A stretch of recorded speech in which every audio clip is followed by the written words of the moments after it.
Today we're going to be looking at absolute value expressions. Absolute value expressions look a lot like the order of operations or PEMDAS stuff we've done before, just now we see absolute value bars in them somewhere. The process can be very similar to what we did earlier this year. We're going to use our order of operations or PEMDAS. We're going to do anything that's inside the absolute value bars first. Just as a friendly reminder, since it may have been a while since you've talked about absolute value. When we take the absolute value of a number, we always get a positive answer because absolute value is the distance a number is away from 0 and distance is always positive. Quick examples. If I do the absolute value of -3, the absolute value of -3 is positive 3 because -3 is 3 away from 0. The absolute value of 5 is just 5 because 5 is 5 away from 0. So negative numbers become positive when we take the absolute value. Positive numbers stay positive. We're going to look at some expressions here, but I need to edit this one first because otherwise it does not go nicely.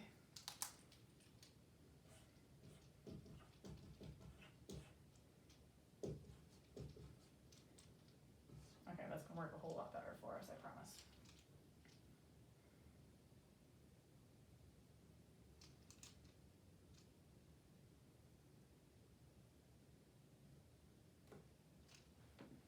Okay, so what we're going to do here is we are going to evaluate these expressions taking the absolute value wherever we need to. So anything inside absolute value bars we're going to do first. If we have to do something inside the absolute value bars, we're going to do that operation, then take the absolute value of what we get. If it's just a number inside absolute value bars, we just take the absolute value of that number and then go on before we do anything else to that number. So let's try some examples out. So here, I have absolute value right here. We're going to start taking care of that part of the expression first. -2 plus 5 is 3. I haven't taken the absolute value but yet though, so I'm going to leave it alone. I still need to deal with that absolute value. I need to actually take it or evaluate it. That'll be the next thing I do. The absolute value of 3 is 3. Since I'm done with absolute value, I can drop those bars and not write them anymore. Now we can do regular order of operations like we've done before. So do we have parentheses? Yes, we do. And let's see if we can just do all that parentheses stuff at once. We're pretty smart. 3 plus 4 is 7, minus 4 is 3. And then last but not least, -15 divided by 3 is -5. So we can end up with a negative answer here. That's not a big deal. It's just when we take absolute value, we always get positive. Let's try another one. So once again, I do have absolute value I need to start with, which is right here. So everything else will stay the same for now. 5 minus 3 is 2.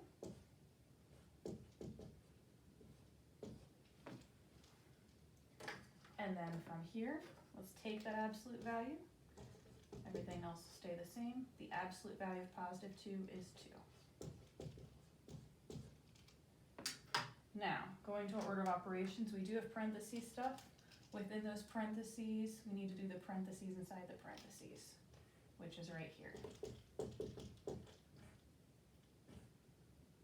I'll make that a little bit prettier for you.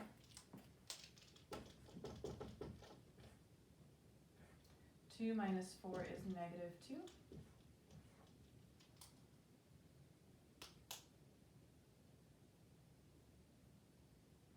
And then from here, I'm sorry, 2 minus 4 is -2. I wrote down the wrong number. There we go.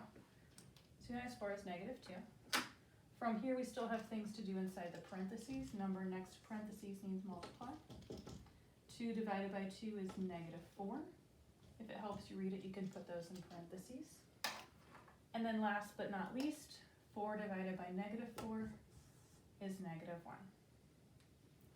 We're going to do a couple more. The other two that we are going to look at are going to be the kind where we have to plug in numbers ourselves and then we go about our solving. So give me a second to get those written out.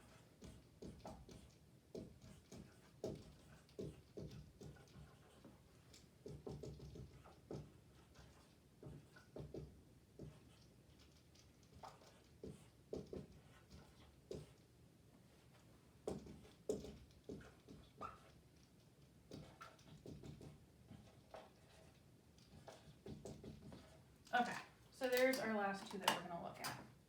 So first things first, we need to plug in the numbers like we've done in the past. Every time I see an x, it turns into a -2. Every time I see a y, it turns into a 4. So this problem is gonna look like 4. Inside my absolute value bars, I'm gonna have a -2 minus parentheses 4 minus 4 when I plug all those in. Now I need to actually do the expression. We need to evaluate it.